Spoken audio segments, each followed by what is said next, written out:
በመንፈሳዊ ነገር ላይ የመጀመሪያው ሰው ከእግዚአብሔር እንዳይቀበል የሚያደርገው አለማመን ነው። መጽሐፍ አለማመን ያዕቆብ ምዕራፍ 1 ላይ ያለላችሁ በልቡ በሐሳቡ የሚወላውል ሰው ልቡ የተከፈለ ሰው ከእግዚአብሔር አንዳች ነገር ምን አይልም ነው የሚለው መጽሐፍ አያገኝም ብሎ ዘግቶታል። ማያምን ከእግዚአብሔር አንዳች ነገርን አያገኝም ነው በያዕቆብ ትምህርት። በሐዋርያቶቹ መልእክት ውስጥ የተነቀፉበት ሐዋርያቶቹም በስጋ ጌታ እያለ የነቀፈባቸው ዋነኛ ነቀፌታ የነበረባቸው ነገር ሐዋርያቱን እጅ ስላለመታጠባቸው ፈሪሳውያን ነቅፈዋቸው ያውቃሉ። ኢየሱስ ግን እጅ ስላልታጠቡ ነቅፏቸው አያውቅም። በሰንበት ቀን በእርሻ መካከል ሲሄዱ ሸምጥጠው ሲበሉ ፈሪሳውያን መጥተው የኛ ደቀ መዛሙርት የዮሐንስ ደቀ መዛሙርት ይጾማሉ፣ ያንተ ደቀ መዛሙርት ደግሞ ጾም አያውቁም ብለው ነቅፈዋቸዋል። በደቀ መዛሙርቶቹ ብዙ ክስ ወደ ጌታ መጥቶበታል። ደቀ መዛሙርት በሚያደርጓቸው አንዳንድ ነገሮች የአባቶችን ወግ ባለመጠበቃቸው ምክንያት እሁድ ሳስተምር ሰምታችኋል። ፈሪሳውያን እግር በእግር ስለሚከታተሉ ጌታንና የጌታን ደቀ መዝሙር ብዙ ክስ መጥቶባቸዋል። ጌታ ግን የፈሪሳውያንን ክስ ተቀብሎ መልሶ ደቀ መዛሙርቶቹን አልከሰሰም። ሙሽራው ከነሱ በሚሄድ ጊዜ ጸልያሉ እያለ ነው ሄደው። ኢየሱስ ግን ደቀ መዛሙርቶችን ደጋግሞ የከሰሰበት ጉዳይ ምንድነው ብትባሉ አለማመን የሚባል ጉዳይ ነው። ማቴዎስ ወንጌል ምዕራፍ 16 ላይ ብትመጡ አንዳንድ ጊዜ ጌታ ከዚህ ከማያምን ትውልድ ጋር እስከመቼ ድረስ ቆያለሁ ነው የሚለው። አለማመናቸውን ደጋግሞ ይነቅፋቸው ነበር። አጋንንትም ባልወጣላቸው ጊዜ ወደ እርሱ በመጡ ጊዜ ጌታ ስለምን አጋንንት አልወጣም ብለው በጠየቁት ጊዜ ምንድነው ያላቸው? የሰናፍንጭ ቅጣት የምታክል ምን ብትኖራችሁ ነው ያለው? እምነት ብትኖራችሁ፣ በጣም ትንሽ እምነት ቢኖራችሁ እግዚአብሔር በእናንተ መስራቱን አያቆምም። እናንተ ማስወጣት አጋንንት አትችሉም። በእናንተ የሚያስወጣው አጋንንት መንፈስ ነው። ራሱ እግዚአብሔር ነው በእናንተ የሚሰራው። ያ እግዚአብሔር ግን በእናንተ ተገልጦ እንዲሰራ ቢያንስ እንደ ሰናፍንጭ ቅንጣት የምታክል ምን ያስፈልጋችኋል? እምነት ያስፈልጋችኋል። ስለዚህ የተነቀፉበት ጉዳይ እምነት ነው። ሐዋርያቶቹም ሲጽፉ አለማመን የሚባል ነገር በልባችን እንዳይፈጠር ነው በጥንቃቄ የሚያስተምሩት። ለምን አንዳንድ ክርስቲያን ምን አይነት ነገር ውስጥ ስለሚገባ መሰላችሁ? በቸርች ቆይታ ውስጥ ቸርች እየቆየ ሲመጣ ቸርች ውስጥ እግራችሁ እየበዛ ስትመጡ እናንተ ማንነት ውስጥ ያለ ጉዳይ አለ። ሰውነት ውስጥ ያለ ጉዳይ ምንድነው ካላችሁ ሰውነት ውስጥ ያለ ጉዳይ ነገሮችን የመላመድ ጉዳይ ነው። አዳፕት ያደርጋል የሰው ልጅ። ለምሳሌ አሁን ሰው እየቀዘቀዘው ነው አይደለ? ልብስ ለብሶ ሊቀዘቅዛችሁ አሁን ይችላል። ለምን ደም የሚቀዘቅዛችሁ ቢባል ይሄንን አየር ሰውነታችሁ አዳፕት ስላላደረገ ብቻ ነው። ይሄንን አየር አዳፕት ብታደርጉ በዚህ አየር ሊሞቃችሁ ይችላል። ምናልባት ደግሞ ለንደን ውስጥ ያለ አንድ ነጭ አሁን ቢመጣ ለሱ ይሄ ምንም አይደለም። አሁን በዚህ ሰዓት ለምሳሌ ለንደን ውስጥ ብትሄዱ -2 -3 ሆኖ ራቁቱን ኳስ እያየ ሊጨፍር ይችላል። -3 አሁን እኛ ኔጌቲቭ ውስጥም አይደለንም። አሁን አየሩ ቼክ ቢደረግ ከ10 በላይ ነው። ምንድነው ከሆነ ነገር የተፈጠረ ሰው ስለሆነ አይደለም። የሰውነቱ ማንነት ውስጥ ምን አለ? አዳፕት የማድረግ ኔቸር አለው፣ ይላመዳል። ሰውነታችሁ በባህሪው እንዳስለመዳችሁት ነው። አመጋገባችሁ፣ አተኛኘታችሁ፣ አዋዋላችሁ፣ ከሰው ጋር ያላችሁ ኮሙኒኬሽን አልፎ ከማህበራዊ ሚዲያዎች ጋር ያላችሁ ኮሙኒኬሽኖች እናንተ ራሳችሁን እንዳስለመዳችሁት በሌላ አማርኛ እንዳሰለጠናችሁት ነው። ሰው አንድ ጊዜ በልቶ ጠንካራ ሆኖ መኖር ይችላል። ግን የማስለመድ ጉዳይ ነው። በቀን 5 ጊዜም ደግሞ ካስለመድከው 5 ጊዜም ልበላ ትችላለህ። የት እንደሚሄድ ግን ላታውቅ ትችላለህ። ባስለመድከው ሰዓት ሰውነትህ ይጠይቃል። ማህበራዊ ሚዲያ ዝም ብለ ካስለመድከው አይምሮን ሁሉ ጊዜም ቁጭ ስትል ይጠይቃል ያን ጉዳይ። የእንቅልፍ ሰዓት ሰውነትን እንዳስለመድከው ነው። ሌሊቱን በሙሉ ሳይተኛ የሚያነጋ ሰው አለ፣ ግን እምተኙበት ሰዓት አለች በቃ የሆነች ማለፍ ማትችል ወይ 4 ሰዓት ወይ 5 ሰዓት አስለምደዋል። በዛ ሰዓት ሲመጣ ያንገላጅጃል፣ ያንቀላፋል። ሳትወድ በግድ ያገኘ ቦታ ይጥላል እንቅልፍ። ምን ስላደረከው ነው ተፈጥሮን ሲባል ስላስለመድከው ነው። እንቅልፍን ማሸነፍ ስለማይቻል አይደለም፣ በዛ ሰዓት መተኛ ስለማይቻል አይደለም። ራስን እንዳስለመድከው ነው የምትሆነው። ራስን እንዳሰለጠንከው ማስለመድ ማለት አዳፕቴሽን ማለት አንተ ራስን እንዳለማመድከው ነው የምትሆነው። ለሊት ተነስተ 9 ሰዓት ተነስተ መጸለይ ሸክም የሚሆንበት ሰው አለ፣ ቀንበር የሚሆንበት አለ። ለሊት ተነስተን እንጸልያለን ብለው ሰዎች ሲያወሩ እዛ ዓለም ውስጥ ስለሌለ የሚሸማቀቅ የሚያፈርሰው አለ። እውነት ነው፣ ያሸማቀቃል፣ ያሳፍራል። ግን ለምን አልቻልክም ብለ ብትጠይቀው ያልቻለው እሱነቱ ነው የሚመስለው። ኖ እናንተነታችሁ አይደለም ያልቻለው እናንተነታችሁን በአጉል መንገድ አዳፕት እንዲያደርግ ስለለቀቃችሁት ነው፣ ልቅ ስላረጋችሁት ነው ስጋን። ስለዚህ ለምደሃል፣ አችልም ተኝተ ፀሐይ ይወጣል በቃ ለምደሃል። አለመጸለይ እኔን አይጎዳም፣ አለመጸለይ እግዚአብሔርንም አጎዳው። እግዚአብሔር ስለሚጎዳ አይደለም ጸልይ እየተባልክ ያለው፣ አንተ ከእግዚአብሔር ተጠቃሚ እንድትሆን ነው ጸልይ እየተባልከው። ለምሳሌ ዛሬ አሁን ቸርች ውስጥ የመጣ ሰው ነገሩን ሳክሪፋይ አድርጎ የመጣ ሰው አለ። ለምን መጣ ብትለው ለመጠቀም ነው የሚመጣው አይደል? ያልመጣ ሰውስ ምንድነው ብትለኝ ያልመጣ ሰው አሁን እየዘመር የነበርንበትን መንፈስ ሊያውቀው ሊካፈለው አይችልም። በመሰዊያው የታወጀውን ጸሎት ተመልሷል የሚለውን ሊያምነው አይችልም። ለምን? ካልሰሙ እንዴት ያምናሉ? ካላመኑስ ደግሞ እንዴት ይድናሉ ነው መጽሐፍ የሚለው። ስላልሰማ ነፍሱ አደነም። በእንባኮ ይጸልያል፣ ጸሎት ይቀጥላል ማለት ነው። ለምን? እግዚአብሔር ጸሎት ተመልሷል ሲል እዚህ ላለን ሰዎች ነው የሚያወራው። መልስም የምንሰጠው እዚህ ያለን ሰዎች ነን።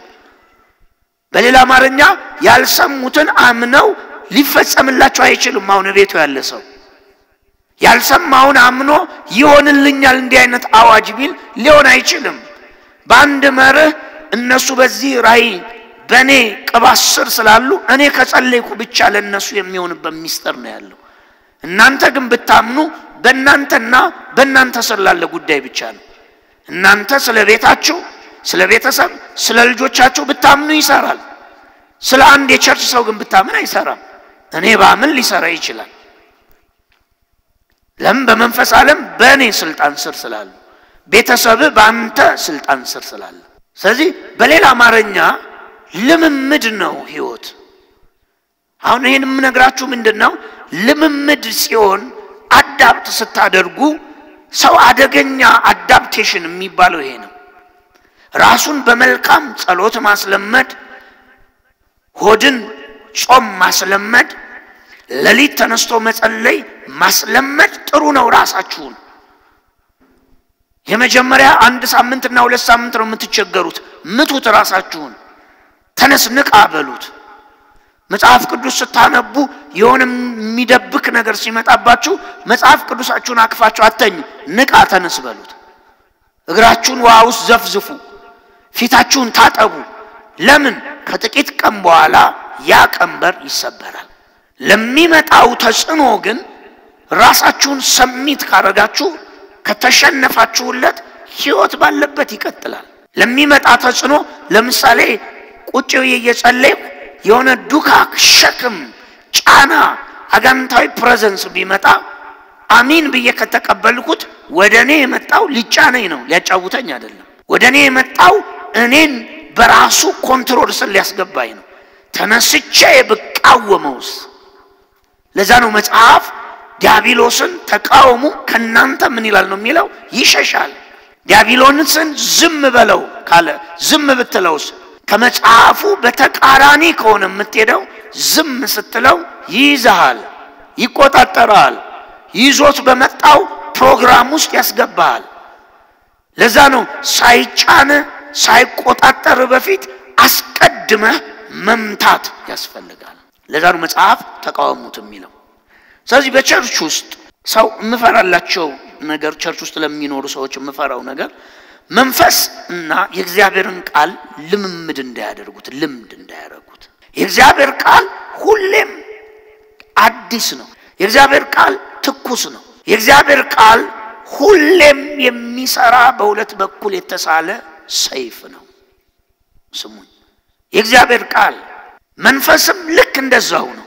መንፈስም እግዚአብሔር ስለሆነ የማይደረስበት ሂዝ አንሰርቸብል ነው። ቢሊየን ዓመት ቢሰጥ ቢሊየን ዓመት እግዚአብሔር ጋር ብትኖር ቢሊየን ዓመት ውስጥ እግዚአብሔርን 0% አታውቀው። ለዚህ ነው መጽሐፍ ከመታወቅ ምንድነው ነው የሚለው በላይ ነው የእግዚአብሔር ነገር። ማወቅ እንደማይቻል እንደነ ጳውሎስ አይነት ደግሞ አይምሯቸውን መንፈሳቸውን ያሰለጠኑ ሰዎች ደግሞ ሲናገሩ ብናውቅ ራሱ ስለ መንፈሳዊ ዓለም መንፈስ ስለሆነ ስለ እግዚአብሔርም ብናውቅ በጣም ከፍለን ነው የምናውቀው። የጻፍንላችሁ ከፍለን የምናውቀው ነው።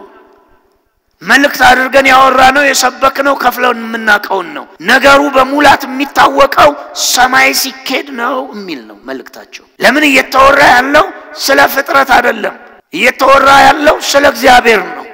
ስለ እግዚአብሔር አይደለም ስለ ፍጥረት ነው የምላችሁ። ስለ ፍጥረት ስለዚህ ስለሚታየው ስለዚህ አርዝ ስለሚባለው ተውት። ምድር ስለ ምድር ወገኖቼ ስለ ምድር አንድ ሰው ማወቅ ስለ ምድርን ማወቅ መመራመር ፈልጋለሁ ቢል 1000 ዓመታቶች ላይ በቁት ይችላል።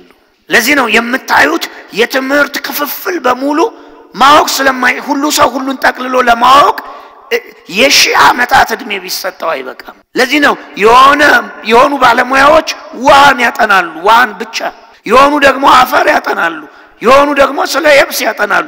ስለ ከዋክብት የሚያጠናው ስለ ማርስ እንኳን የሚያጠናው ክፍል በጣም ብዙ ህዝብ ስለ አንድ ፕላኔት ብዙ ዓመታት ይፈጅባቸዋል ለማወቅ። እግዚአብሔርን አላልኩም፣ ይሄንን ዓለም ነው የምነግር። ይሄ ከብሔሩ ከቤተሰቡ ርቆ ያልሄደው የአበሻ አይምሮ እሱ ስለሚበላው በቆሎ እንኳን እንዴት ነው የመጣው እንዴት ይባዛል እንዴት ይመጣል ብትለው አያቅም። ግጦ መብላት ብቻ ነው። ስለ እዚህ ምድር ላይ ስለበቀለው ተፈጥሮ ተመራመር ብትለው አንድ ሰው 1000 ዓመት ቢሰጠው አንድ ጎበዝ ፕሮፌሰር አይጨርስም። ለዚህ ነው የበቆሎን ዘር ብቻ የሚመራመር ፕሮፌሰር 40 ዓመት የተማረ ፕሮፌሰር ታገኛለህ። በቆሎን ብቻ ስለ ስንዴ አያቅም፣ ስለ ገብስ አያቅም፣ ስለ ጤፍ አያቅም፣ ስለ አሳ አያቅም።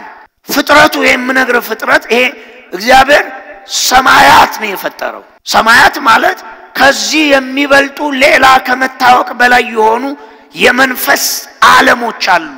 እኛ አሁን ያወራን ያለነው ይሄንን እንኳን ለማወቅ ነው የምላችሁ። የሰው ልጅ እድሜ አይበቃም። አንዷን የምትንቃትን ይችን በቆሎ ላይ ተመራምሮ ዘመኑን ጨርሶ ፕሮፌሰር ተብሎ በምን ፕሮፌሰር ሆንክ ብትለው የበቆሎ ምርጥ ዘር ነው የሚል በቆሎን ብቻ። ለዚህ ነው እግዚአብሔር ሂዝ አንሰርቸብል። እየሰማችሁ ነው? ከመታወቅ በላይ ነው እግዚአብሔር። በቆሎን ፕሮፌሰር ሆኖ 40 ዓመት ከፈጀባቸው ለዛ ፕሮፌሰር ጤፍና ስንዴን ጨምረ ገብስን ጨምረ ሌላ እህል ብትሰጠው ሌላ 100 ዓመታት ካላገኘ በስተቀር ሊያውቃቸው አይችልም። ፍጥረቱ ራሱ በእግዚአብሔር አፍ በእግዚአብሔር ቃል የተፈጠረው ፍጥረቱ ራሱ አንተ ከምታስበው በላይ በጣም ትልቅ ነው። የሰለጠነው ዓለም ስሙን እግዚአብሔር የፈጠረውን ይህን ፍጥረት ዲስከቨር ለማድረግ ለማወቅና ለማግኘት ስሙኝ ለማወቅና ለማግኘት በጀታቸውን የሚጨርሱት እዛ ላይ ነው። የሚበላውን ስላለፉ እነሱ የሚነዳ መኪናን ስላለፉ የሚኖርበትን ቤት ስላለፉ መመርመር ላይ ናቸው። ገና አላወቁትም። አጠገብ ያለው ሰው እግዚአብሔር ፍጥረት ነው አይደል? አጠገብሽ ያለው አይደል? እግዚአብሔር ፍጥረት ነው። ይሄ አጠገብ ያለው እግዚአብሔርን ፍጥረት ራሱ ዓለምና አሁን ፕሮፌሰሮች ለማወቅ ራሱ አልተቻለም። ያጠኑታል አዲስ ነገር የድሮውን ሳይንስ ፈልስፋይ የሚያደርግ አዲስ ነገር ይመጣል። ደግሞ ትንሽ ያጠኑና ይሄ ነው ብለው አምነህ በቃ ሰው ማለት ይሄ ነው ብለህ ተቀምጠ 10 ዓመት 5 ዓመት ይሄዱና ፈልስፋይ ያደርጉታል። አሁን ለምሳሌ የሰው ብለድ ግሩፕ ስለ ደም ተውጣውን ሙሉውን ሰው የሚያውቅ የለም እግዚአብሔር ብቻ ነው እግዚአብሔር ካሳወቀ ብቻ ነው ሙሉውን ሰው ሊያውቅ አይችልም ስፔሻሊስት ተብሎ ፕሮፌሰር በህክምና ስለምን ታውቃለህ ብትለው ወይ የጆሮ ሐኪም ይሆናል ያፍንጫ ሐኪም በዚህ ንፍጥ የሚገባበትና የሚወጣበትን መስመር 50 ዓመት ሊያጠና ይችላል ሙሉውን ሰው ተው ደም የሚባለው ነን የሰው ደም አሁን ኖርማል ነው የምትለው ደም ብዙ ዓመታት ፈሽቶባቸዋል ለማወቅ ዲኤንኤ ለማምጣት 4 ነው ብለው በዚህ 4ቱ ስብዕና ይታወቃል በዚህ 4ቱ አበላሉ ይታወቃል ይላል ስንት ዘመን ደክመዋል አሁን ሞደርን 2023 ላይ የወጣው አዳዲስ እዛ ካታጎሪ ውስጥ የሌሉ 40 ደርሷል ገና ይቀጥላሉ አላወቁትም አሁን ደም ነው የሚያጠኑት ደም ጥፍር ይሆናል የሚያጠኑት ለምን ቢባል አሁን ይኸውልህ ፍጥረቱ እንዲህ ከገዘፈ ፍጥረቱ እንዲህ ከጠለቀ ፍጥረቱ ራሱ የተፈጠረው ሰውም ዓለሙም ዩኒቨርሱም እንዲህ ከላቀ እግዚአብሔር ምን ሊያክል ይችላል እግዚአብሔር ምን ሊያክል ይችላል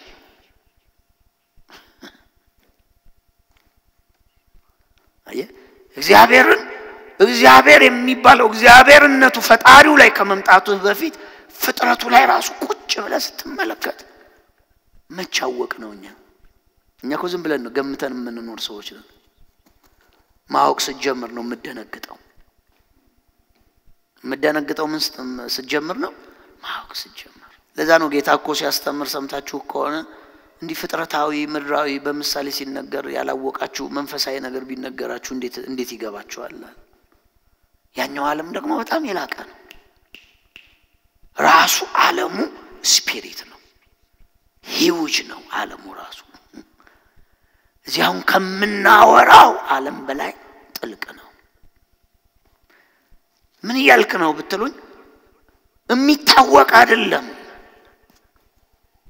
ግን እያመንን አብረነው እንቀጥላለን ያወቀው አይደለም እንቀጥል እያመንን ራሱን ከፍሎ በቃሉ በኩል የሚገልጥልን መገለጥ እየተቀበል ወደሱ እናድጋለን ስለዚህ እንደ ክርስቲያን እግዚአብሔር የሰጣቸውን ተስፋ አሁን ላሳያችሁ የፈለኩት ይሄን እግዚአብሔር የሰጣቸውን ተስፋዎች ማለት ተስፋ ናቸው ቃሎች እዚህ መጽሐፍ ቅዱስ ውስጥ የምታገኙትን እግዚአብሔር ያወራቸው የተናገራቸው ተስፋዎች በእምነት እነሱን መለማመድ ሰማችሁኝ መለማመድ ለምሳሌ በቅዱስ ቃሉ እግዚአብሔር ስጡ ይሰጣችኋል አይደል ይሄን መለማመድ ፕሩፍ ማድረግ አለበት ክርስቲያን እንደ መጽሐፍ አንብበ ስጡ ይሰጣችኋል ቀጥለ ወጣላትን ወደድ እንደዚህ ማለፍ አይደለም ቆም ብለ እግዚአብሔር ስጡ ደግሞ ምን ይላችኋል ይሰጣችኋል ብሏል ስለዚህ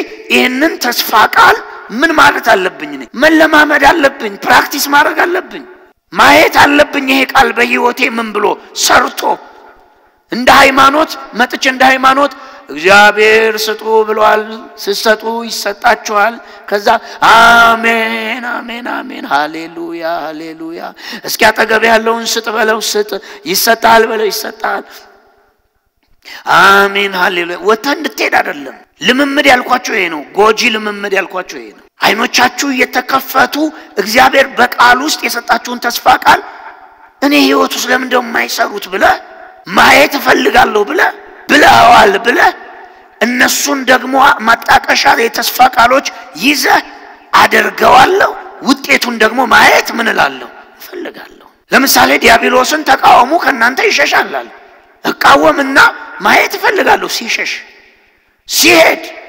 ሲርቅ ከኔና ከቤቴ ጥላው ሲገፈፍ የሱ ሥርዓት ሲሻር ማየት ፈልጋለሁ የተጻፈው ጥቅስ ምን ማለት ነው የተጻፈው ጥቅስ ሃይማኖተኛ ለሆኑ ሰዎች ንባብ ነው መጽሐፉና የነሱ ህይወት የተፋታ ነው መጽሐፉን እውነት ለማድረግ አይደለም የሚኖሩት መጽሐፍ ውስጥ ነው ያሉት አሚን ብለውት ነው የሚሄዱት ይስራ አይጠብቁትም አያስቡትም አያሰላስሉትም ይሄ የቃሉ ውጤት ነው ብለው አይጠብቁትም ቃሉ ሌላ የነሱ ዓለም ደግሞ ምንድነው ሌላ ስለዚህ እግዚአብሔር ቤት ውስጥ ሆኖ ሰው መክኖ ይኖራል መካን ህይወት ይኖራል መካን ህይወት ማለት ምንም ቃሉ የማይሰራበት መንፈስ የማይሰራበት ህይወት ሊኖር ሲኖር ታዩታላችሁ why the reason ምንድነው ብትሉ ቃሉን የሚለውን ውጤት ለማየት ያንን ቃል አምኖ አይደለም የሚኖረው አምኖ አይደለም የሚያደርገው ይሄን የሰጠ እግዚአብሔር ተስፋ ቃል ነውና እግዚአብሔር ይመልሳል ብሎ አይደለም የሚያደርገውን ሁሉ በሙሉ ያለ ዕውቀት ዝም ብሎ ነው የሚያደርገው ለምሳሌ ጠላትን ውደድ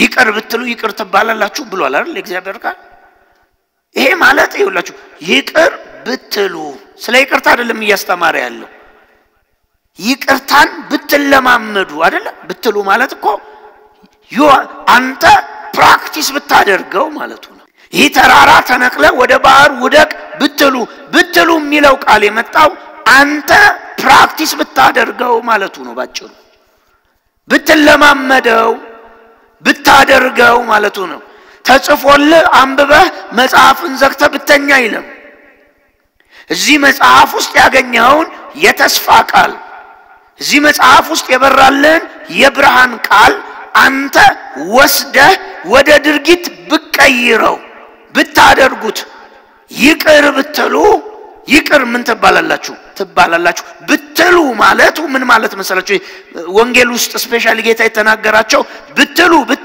የሚለው ቃል አንተ ወደ ልምምድ ብትመጣ ማለቱ ነው ወደ ማድረግ ብትመጣ አንተ ደግሞ ይቅር ትባላለህ ማለት አዲስ ምዕራፍ አዲስ ዘመን አዲስ ቀን ይሰጣል ማለቱ ነው ይቅርታ ጉልበቱ እሱ ነው በሰው ህይወት ላይ አዲስ ብሩህ ሰማይ ይከፍታል ሪሊስ ያደርጋል ምህረት አሁን እንደዚህ ቢልንገራችሁ ተራራው ፊት ቆሞ ሰው የእግዚአብሔር ቃል ብትሉት ማለት ብታደርገው ብትናገሩ ብትለማመዱ እያለ ተራራውን ይዘው ብታለቅስ ለተራራው አዲስ ቅኔ ብትቀኝ ለተራራው መልአክ እንዲረዳ እነ ገብርኤል እነ ሚካኤል ድረሱ በዚህ ጉዳይ ብትል ይሆናል አይልም ከቃሉ በተቃራኒ ስለሆነ ቃሉ እንዳለው ብትለማመዱ ነው የሚለው ውጤቱን መቀየር ምን ትችላላችሁ የእግዚአብሔር ተስፋ ቃል ውስጥ ለምሳሌ ዮሐንስ ወንጌል 14:14 ላይ ምን አለ ምንም ነገር በስሜ ብትጠይቁኝ አደርገዋለሁ አለ ይሄ እኮ ድንግጥ አድርጎ ከንቀልፍ የሚያባንን ነገር ነው ማን ያለው ይሄም ባዩ ማን ነው በአብ ቀኝ ተቀመጠው የዘላለም ንጉስ የሆነው ክርስቶስ ምንድነው ያለው ምንም ነገር በስሜ ብትጠይቁ እኔ ምን እለዋለሁ ተስፋ ነው የሰጠ ምን ይያለ ነው ጸልይ ይያለ እኮ ጠይቅ እኔን አታቁም መጠየቅህን አታቁም መናገርህን አታቁም ማወጅህን ይያለ ነው ለኔ መናገርህን ነገርህን እኔ ጋር ማድረስህን አታቁመው እኔ ደግሞ ምን እለዋለሁ አደርገዋለሁ ተስፋ ቃል ነው የሰጠ ስታደርገው ነው የሚደረገው ዕውቀት ካረከው ዕውቀት ሆኖ ነው የሚቀረው ስማኝ አሚንታ ካረጋችሁት አሚን ሆኖ ነው የሚቀረው የሃይማኖት መጽሐፍ ነው ብላችሁ አስባችሁ እንደ ሃይማኖት በሃይማኖት ሜንታሊቲ ከሰማው ሃይማኖቱ ሆኖብ ነው የሚቀረው ላንተ ሲሰራል አይታይም ግን ቃሉ ይሰራል አላችሁ እዚህ ቃሉ ይሰራል ራዕይ 12 ላይ ምን ይላል ለምሳሌ አሁን እኔ ወደ ትምህርት እመጣለሁ የከሸፋችሁበትን መንገድ እያሳየው ስለሆነ አላችሁ እዚህ የከሸፋችሁበትን መንገድ ለምን እግዚአብሔር የኔን ነገር አያይም አይነካም አይሰራም የምትለው እንዴት እንደከሸፍክ ላሳየ ነው በእግዚአብሔር ቃል ነው ማሳየ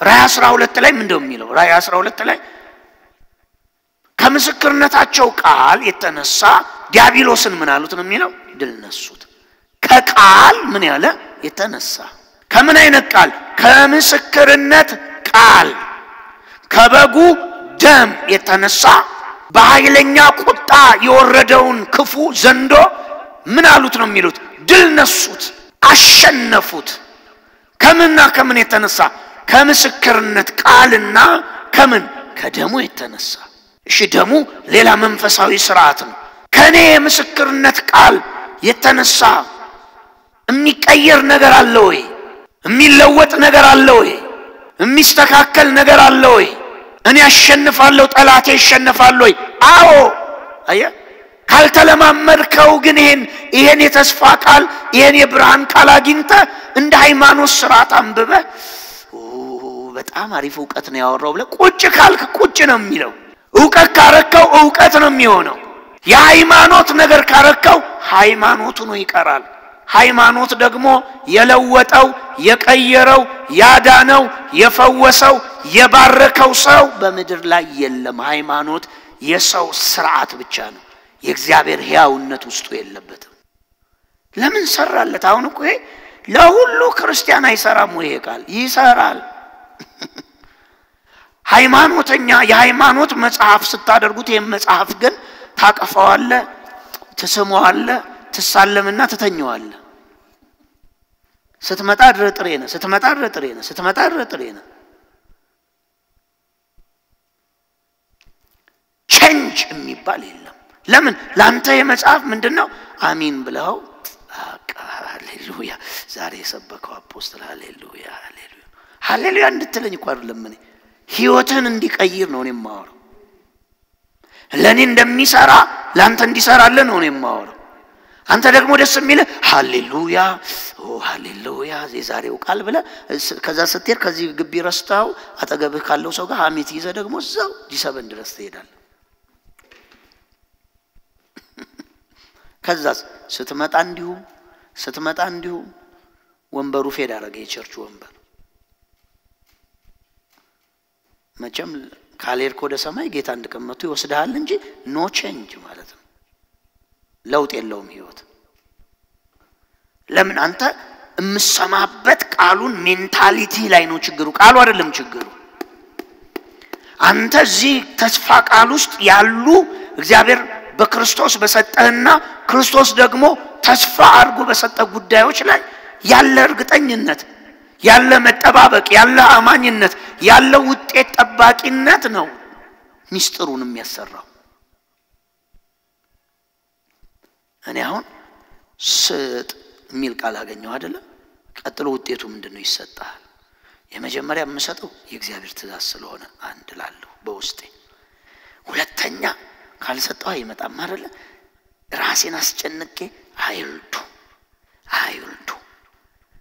አይለቀህማ ባንድ ጊዜ ካላረከው ደግሞ ሊሰራልህ አይችልም እግዚአብሔር የሰጠ ተስፋ ቃል እንዲሰራልህ ውስጡ ካንተ የሚጠበቅ ነገር ፈልጓል ጠይቀኝ እኔ ያደርጋለሁ ካለ መጠየቅ ላንተ ተሰጥቷል ማለት ነው ቤትን ዘግተ በስውር ወዳለው አባት ጸልይ በአደባባይ ይከፍላል ካለ ዘግተ መጸለይ አንተ ድርሻ ነው ስለ ጸሎት ተምረ ማጸልይ ከሆነ ውጤት አታይም ማለት ነው ሃይማኖት ውስጥ ነው ያለው ኢየሱስ ስሙኛውን ከሰጣቸው አሁን የምሰሙበት ማይንድ ቀይሩት እየሰማችሁ ነው የምሰሙበት ማይንድ ማለት ለምንድን ነው የማይሆን እስኪ ህይወታችሁ እንዲህ ይጠይቅ በእኔ የሚያምን አዲስ ልሳን ይናገራል አይደል የሚገል መርዝ አይጎዳውም በሽተኛ ላይ እጁን ይጭናል ይፈወሳል በስም ያጋንንት ያስወጣል ለምን አይሰራላችሁም ይሄ ነገር ዩአር ክርስቲያን አይደል እዚህ ያላችሁ ክርስቲያኖች ናችሁ አይደል ለምን አይሰራም ይሄ ነገር ንገሩኝ ለምን አጋንንት አይወጣም በእጃችሁ ለምን አይፈወስም ሰማያዊ ልሳን ለምን ስታወራቱልም የሚገል ነገር ለምን ወደ ፓስተር ያስሮጣል አንተ ምታምን ከሆንክ በግል የዳንክ ከሆንክ በግል በህይወት መዝገብ የተጻፍክ ሰው ከሆንክ ብርሃን በርቶልኛል ኢየሱስን አውቄዋለሁ ምትል ከሆነ ለምን ይሄ ቃል በህይወት ላይ አይሰራም ነው ጥያቄው ብራዘር ይሄ ቃል በህይወት ላይ እየሰራ ካልሆነ እኔ የምጠይቅ ነገር ልንገር ሳታውቅ ሃይማኖት ቀይረህ ነው ህይወት አግኝታ አይደለም ወይም ደግሞ እናትና አባት ሲያመልኩ እዛው ወልደው ሳታውቅ አንተ ሜዳንክ መስሎ ቸርች ውስጥ ሆነ ነው አራት ነጥብ ምነግረ እንዲህ አይነት ቃሎች የማይሰሩልህ ከሆነ ድነት ላይ ከፍተኛ ጥያቄ አለው እንደዚህ ትንሽ ቃለ መጠየቅ እንትን አይደለም በትልቁ መጠየቅ አለብህ ድኛለሁ ወይ የሚለው ነው I am born again ነኝ ወይ ያውቀኛል ወይ ለምን ክርስትና ከቤተሰብ አይወረስም እንዳትሳሳቱ ክርስትና መገለጥ ነው ክርስትና ንክኪ ነው ክርስትና ዳግም መወለድ ነው አያት ፓስተር ስለሆነ አንተ ፓስተር ትሆናለህ የሚል ቃል የለም መጽሐፍ ቅዱስ ውስጥ አንተ ራሱ አውቀህ መዳን አለብህ ብራዘር ከናት አባት መወለድ ለዚህ ዓለም ኤግዚስተንስ ነው የሚጠቅም ከእግዚአብሔር መወለድ ለዘላለም ኤግዚስተንስ ይጠቅማል ቸርች ውስጥ ወልደው ከሆነ ከእግዚአብሔር እስካልተወለድኩ ድረስ መዝሙር ብታቅ ሌሎች ሲናገሩ የተሰማው ልሳን አይነት ብታወራ እኔ 100% ነግራለሁ አሁን ብትሞት ወደ ሲኦል ልትሄድ ትችላለህ አድነም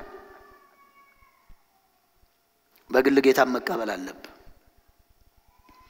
እኔ የምጠይቀው I am ክርስቲያን ነኝ ካልኩኝ እዚህ ቃል ውስጥ ያለ ነገር እኔ ጋር መስራት አለበት ብዬ ነው ማም ይሄ የተስፋ ቃል የኪዳን ቃል ካልሰራ የኔ ክርስትና ምኑ ላይ ነው ታዲያ ሃይማኖት ነው የቀየርኩት እሱንም ድካም ነው እዚህ ያለ ነው እኛ ህይወት ስላገኘን ብቻ ነው ይሄ የህያዋን ስብስብ ስለሆነ ህያው በመካከሉ ያደረበት ጉባኤ ስለሆነ ህያዋንም አለ እኛም ህያው ነን ህያውም በመካከላችን አለ ስለዚህ ቆም በሉ ልላችሁ ነው የተስፋ ቃል ከሰጠ ያ መሆን አለበት ብለ ወስን መጽሐፍ ውስጥ የምታገኘው የማቴዎስ ወንጌል ምዕራፍ 18 ጌታ የሰጠውን ተስፋ ቃል አሁን የምትቀበሉበትን አይምሮ አስተካክሉ ከ15 ጀምሮ ላምብብላችሁ በአዲሱ መደበኛ እስከ ቁጥር 20 ነው ማነበው ወንድም ቢበድልህ ሂደህ አንተና እርሱ ብቻ ሂዳችሁ ጥፋቱን ንገረው ቢሰማ ወንድምህን እንደገና የራስህ ታደርገዋለህ ባይሰማ ግን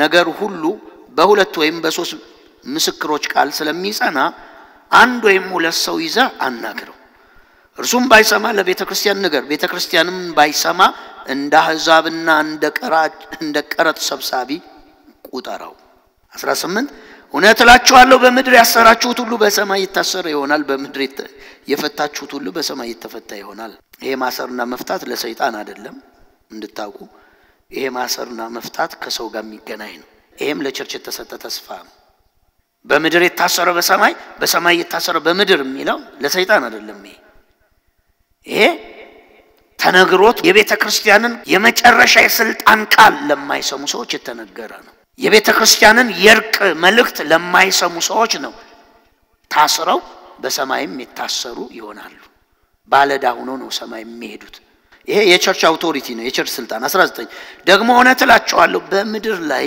ሁለቱ ናችሁ በማንኛውም ነገር በመስማማት ብትለምኑ በሰማይ ያለው አባቴ ያደርግላችኋል ኢየሱስ ምን አለ በምድር ላይ ስንቱ ናችሁ ነው የሚለው ሁለቱ ናችሁ ከባልሽ ጋር ከሚስትህ ጋር በክርስቶስ ካገኘው ደግሞ መልካም ወንድም ወዳጅ ጋር እንግሊዘኛው ጋር በመስማማት የሚለው ምን ይላል መሰላችሁ ይሄ ሁለቱ ናችሁ የሚባል እንደዚህ እንደድንገት ሁለት ተያይዘን የምንጸልየው አይደለም አንዱ ለአንዱ ይጸልይ ነው እሱ አንዱ ስለሌላው ይጸልይ የሚለው ቃል ነው እሱ ይሄ ሁለቱ ናችሁ የሚለው በአንድ ጉዳይ ላይ በአገራዊውም በኢትዮጵያ በቸርች በቤተሰብም በግል ጉዳይ የሚሆን ከአብሮ ካለ ከአንድ አጋር ጋር መጀመሪያ ምን ብላችሁ ከመጸለይ በፊት በልባችሁ ምን ብላችሁ ተስማምታችሁ እኔ እኮ ትዳር ውስጥ ያለ ብለሲንግ ራሱ አንዱ ይሄ ነው ችግሩ ሰው ሲጋባ ልቡ ሁለት ስለሚሆን አይስማማም ሚስት ይሞት ትላለች ባል ደግሞ ይኖር ብሎ ስለሚጸልይ የሁለቱም አይመለስም ከሰማይ ሁለት ምላስ አይመለስም በአንድ ልብ ምን ብላችሁ አለ ጌታ ተስማምታችሁ ምን ብትሉ ብትጸልዩ ጉዳዩን ስንት አድርጋችሁት ሁለት ናችሁ ጉዳዩን ግን ስንት አድርጉት አለ አንድ አድርጉት አንተም ጉዳዩን በዛው መጠን እሷም በዛ መጠን ወይም አብሮ የሚጸልየው በዛው መጠን አድርጋችሁ ተስማምታችሁ ብትጸልዩ እኔ ምን እላለሁ አለ ጌታ አደርገዋለሁ ምን እየሰጠነው ተስፋ የቅዱሳን ተስፋ ይሄውን የሃይማኖት ቃል አይደለም ይሄ በክርስቲያን ሕይወት እለት ቴስቲሞኒ የሚፈጥር ሕያው ቃል ነው። እለት ቸርች ስመጣ እንዲህ ነው ማለት ያለብህ። እኔና ሚስቴ፣ እኔና ጓደኛዬ፣ እኔና ከሌ ተስማምተን በአንድ ጉዳይ ላይ ጸልየን እግዚአብሔር አደረገው። ከሰዓት ጧት ጸልየን ከሰዓት ሆነ። ለምን? ይሄ ነገር ይሄ አሁን የምላችሁ ነገር በሃይማኖተኝነት ሲሰሙት ምንድነው መሰላችሁ? በሃይማኖት ሲሰሙት አፖስቶል ዛሬ አዲስ ጥቅስ ያላየሁትን አሳየኝ። አሰባበኩ ደስ ይል ነበረ፣ ጉባኤውም ጥሩ ነበረ። አሜን ሃሌሉያ። አስራቴን ሰጠው፣ መስዋዕት ሰጠው፣ ወደ ቤቴ እንደሱ እንድትሉ አይደለም እኮ ጌታ እናንተ ተስማምታችሁ በመጸልዩበት ጸሎት ራሱን መግለጥ ስለፈለገ ነው መጀመሪያም ተስፋ ቃሉን የሰጠው። ወይም ደግሞ የእግዚአብሔርን መለኮታዊ መልሶች የምታገኙባቸውን ፕሪንሲፕሎች ነው እኮ ያስቀመጠ ያለው። በዚህ መንገድ ብትመጡ እኔ እጄን እሰዳለሁ፣ በዚህ መንገድ ብትመጡ ጣልቃ ገባለሁ፣ በዚህ መንገድ ብትመጡ እገለጣለሁ፣ በዚህ መንገድ ብትመጡ እሰራለሁ እያለ ነው። ምን ብላችሁ ብትመጡ ተስማምተው ቢጸልዩ እኔ ምን እለዋለሁ አድርጎ። ይሄውን ይወል እንደ ክርስቲያን እንዲህ አይነት ነገር ሆኖልህ ካላወቀ ዛሬ ባነ ለምን አይሆንም ለኔ ማለት አለብህ። አታቀኝ እኔ አልታወቅም ወይ በሰማይም ብለህ መጠየቅ አለብህ። ድኛለሁ ወይ መጠየቅ አለብህ። ሊስን ይውላችሁ የመዳን ምልክት ልሳን አይደለም። አንድ ሰው በትክክል ድኖ የዘላለም ሕይወት ማግኘቱን ምልክት የምነግራችሁ ምን እንደው ታውቃላችሁ? ይሄ የሥጋ ልብ ውስጡ የሥጋ ልብ ማለት ታራቂ፣ እሺ ባይ፣ ተመላሽ፣ ሩህሩህ ያ ልብ ነው። የመዳን ምልክት የሥጋ ልብ ከእንደገና ቀጥሎ መንፈሱ ነው። መንፈሱ ደግሞ ልሳን አይደለም። መንፈሱ የሚሰራ የሚገለጥ የሚያደርግ ነገር ነው። መንፈስ ያለበት ሰው ልዩነት ፈጣሪ ነው። አለ ወይ ልቡ ይሄ የሚሸነፈው ይቅርባዩ አፍቃሪ ልብ አለ ወይ? እሱን ነው ቼክ የምታረገው። አለ ወይ መያዣው መንፈስ ቅዱስ? እሱ ደግሞ መኖሩ ኤክሰል ያስደርጋል፣ ዋይዝ ያደርጋል፣ ፌቨረብል ያደርጋል። እሱ አብሮ መኖሩ ያከናውናል፣ ያግዛል፣ ይረዳል። እሱ አብሮ መሆኑ ይመራል፣ ድምጹን ያሰማል። እሱ አብሮ መኖሩ የሚታወቀው አሁን እንዳልኩ እንዲህ አይነት የተስፋ ቃሎችን ያበራልሃል። መጽሐፍ ቅዱስን ስከፍት እምጸልየውን ጸሎት ልንገር። እዚህ ውስጥ ለኔና ለቤቴ ለህይወቴ የገባውን ተስፋ ቃል እንዳይ አብራልኝ አይኖቼን ነው የምትለው። የተስፋ ቃሉ አሁንም ምለ ያላዘለለ አሁንም ምለ ውስጥ እምነት ካልፈጠረብ አልበራልም የእግዚአብሔር ተስፋ ቃል። ይሄ ግን የሱን እጅ የምታይበት ፕሪንሲፕል ነው። ብዙ ለቅሶች የሚመለሱበት ፕሪንሲፕል ነው። ብዙ የቤት ቋጠሮ የሚፈታበት ፕሪንሲፕል ነው። ይሄ ግን ራሱ እግዚአብሔር ላንተ የሰገባል ተስፋ ቃል። ስከፍት መጽሐፍን አይነን መክፈት ያለብህ ምንድነው? አሳየኝ ጌታ ሆይ ምን የተስፋ ቃሎችን ባንተ ዘንድ ያለኝን መብት እንዳውቅ አንተ ለኔ የሰጠኝን ተስፋ ቃል እንድረዳ አብራልኝ። እያነበብክ አብራልኝ። ለምን? ቦግ ሲልልህ ነው። አሁን ይሄ ቦግ ሲልልህ ብድግ ብለህ ሚስት ልጅም ቢሆን ከቤት ተስማምተን በዚህ ጉዳይ ላይ እንጠይቀው ነው የምትለው። ጌታ የሰጠው ተስፋ ቃል ሁለት ሰው በምድር ተስማምተው በአንድ ጉዳይ ቢጸልዩ እኔ ምን እለዋለሁ አለ። ቀጥሉ እዛው ላይ ሁለትም ወይም ሶስት ሆነው በስሜ በሚሰበሰቡበት መካከል በዚህ ያገኛለሁ። this the hope ስንቱ ነው? ብቻህን ሆነህ አላለም። እንግሊዘኛው ላይ ምን ይላል? ሁለት ወይም ሶስት ከሆነው በስሜ። አሁን ይሄ በማን ስም የተጠራ ነው? በኢየሱስ ስም ነው የተሰበሰበው። እዚህ በብሔር በድር የተሰበሰበ የለም። ይሄ ጉባኤ የተጠራው በማን ስም ነው? በኢየሱስ ስም።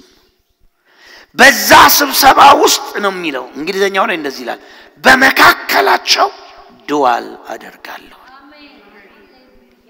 የሚጠየቀው ቸርች የእግዚአብሔርን ፓወርፉል ፕሬዘንስ በመካከሏ መኖሩን ለማረጋገጥ ሁለት ወይም ምን አለ ሶስት ተገኝም በሉኝ አይልም ና ብላችሁም ጥሩኝም አይልም አልቅሱም አይልም ሁለት ገና ስትሆኑ እኔ ሶስተኛ እገኛለሁ ሁለተኛ ቆሮንቶስ ላይ ሄዱ እገኛለሁ አይደል ያለው እግዚአብሔር እገኛለሁ ማለት መጥቼ ቁጭ ብዬ ጉባኤ ተካፍዬ የምታወሩትን ሰምቼ ሄዳለሁ ማለቱ አይደለም እገኛለሁ ሲል ሌላ ቦታ መሄጃ ስለሌለኝ እናንተ ጋር ሆናለሁም ይያላል እገኛለሁ ሲል የሚሆን ነገር አለ እንኳን እግዚአብሔር ሰዎች መገኘት ውስጥ የሚሆን ነገር አለ ሁለተኛ ቆሮንቶስ ምዕራፍ 3 ቁጥር 17 ጌታ መንፈስ ነው የጌታ መንፈስ ባለበት በዚያ ነፃነት አለ እኛ ሁላችን ባልተሸፈነ ፊት የጌታን ክብር እንደ መስተዋት እያብረቀረቅን የእርሱን መልክ እንድንመስል ከክብር ወደ ክብር እንለወጣለን ይህም የሚሆነው መንፈስ ከሆነ ጌታ ነው ጌታ ምን አለ ሁለቱም ሶስትም ሆናችሁ በስሜ በመተሰበሰቡበት የሚገርም ተስፋ ነው የሰጠን በእናንተ መገናኘት መሃል እኔ አለውኝ ኦሬዲ እኔ እገኛለሁ ኦሬዲ ጳውሎስ ይሄንን ሲተረጉመው ምን አለ ጌታ መንፈስ ነው የጌታ መንፈስ ባለበት አለ ሃሌሉያ እገኛለሁ ሲል ሰምቼ ሄዳለሁ ሌዊ የሚያወራው ሰምቼ ሄዳለሁ እያለ ነው አሁን እኮ አለ ለምን አለ በምን እንዳለ ታውቃለህ ስለሚሰማ አንተ ስለምታይ አንተ የሆነ ነገር ስለሚነካ አይደለም የተስፋ ቃሉ ስለሚያስገድደው ለተስፋ ቃሉ ታማኝ ስለሆነ አለዚህ ና ብለን ጋብዘነው አይደለም በስሙ ስንሰበሰብ እኛ ከሁለትም በላይ ነን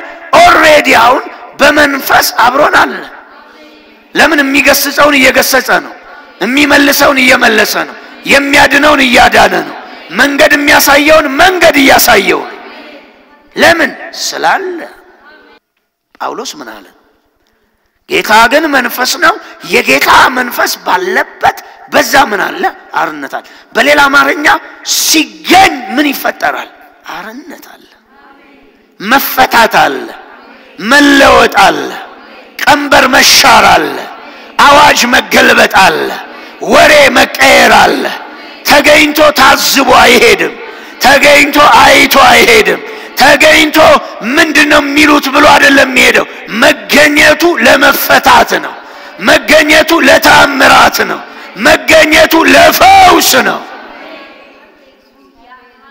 ለዛ ነው ይሄ ሁሉ ሚራክል ሱፐርናቹራል ሂሊንግ ከሱ መገኘት ጋር የተያያዘ ነው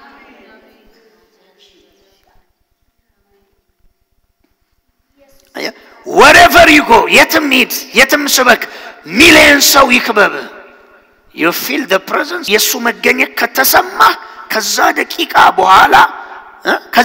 በኋላ በሽተኛ ላይ ብጭን ይፈወሳል ከዛ ደቂቃ በኋላ አጋንንት ብገስጽ ይወጣል ከዛ ደቂቃ በኋላ ታምራት እንዲሆን ብታዝ ታምራት ይሆናል ለምን እሱ ከተገኘ የተገኘበት ዓላማ ምንድነው ነፃነት ለመስጠት ነው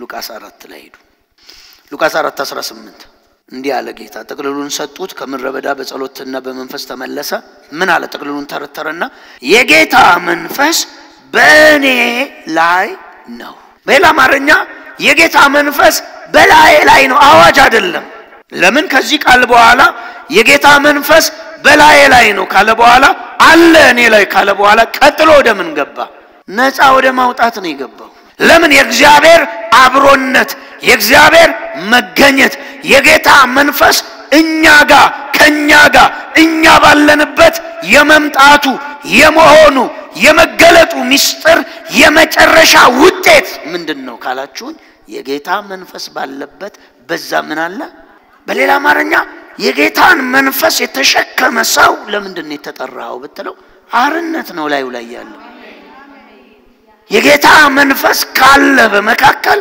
አርነት ያወጣል የጌታ መንፈስ በላይ ካለ እየተራመድክም በሱቆች መንገድ እየተራመድክም በሟርተኞች ሰፈር በኃጢአት ሰፈር ምን እየሆነ ነው ብትለኝ ሰፈር አርነት እየወጣ ነው አካባቢ አርነት እየወጣ ነው የዘር እርግማን እየተሰበረ ነው ሟርት እየተሰበረ ነው አደጋ እየተሻረ ነው አርነት ነው ተሸክመን ያለን። የጌታ መንፈስ በላይ ላይ አለ ማለት ምን ለማድረግ ለመንገዳገድ አይደለም። ልሳን ቀኑ ሙሉ ለማውራት አይደለም። እኔ ባለሁበት አርነት እንዲሆን፣ ጨለማ እንዲባረር፣ እርግማን እንዲባረር፣ ሐዘን እንዲባረር፣ መተት እንዲፈርስ፣ አስማት እንዲፈርስ፣ የጨለማ ኪዳኖች እንዲሰበሩ፣ የጨለማ መሰዊያዎች እንዲሻሩ አርነት እየሰጠው ነው። የጌታ መንፈስ ላያችሁ ላይ ሲኖር በእያንዳንዱ እርምጃችን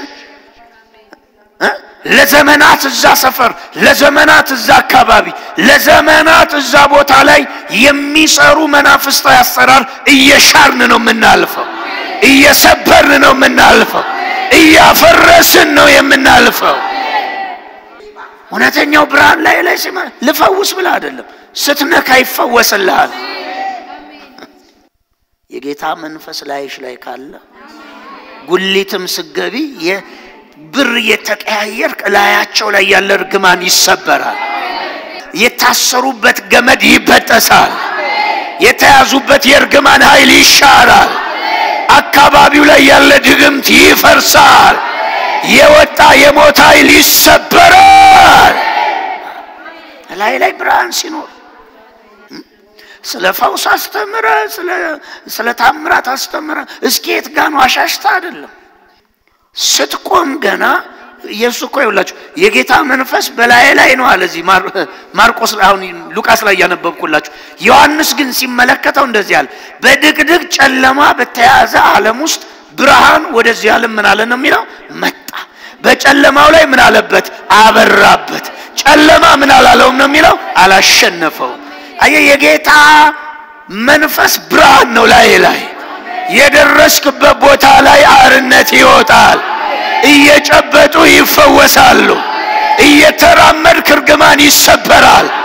እየጸለይክ የድግምት ኃይል ይፈርሳል። መንፈስ ነው። አየ ስትሄድ ጠጋ ስትል ተጨነቅኩ ይሉሃል። ላስጨንቃቸው ብለህ እኮ አይደለም፣ አንተ የጌታ መንፈስ ስላለበት ከተማው ይጨነቃል። ወደሆነ ሀገር ስቀይር ሀገሩ ይጨነቃል።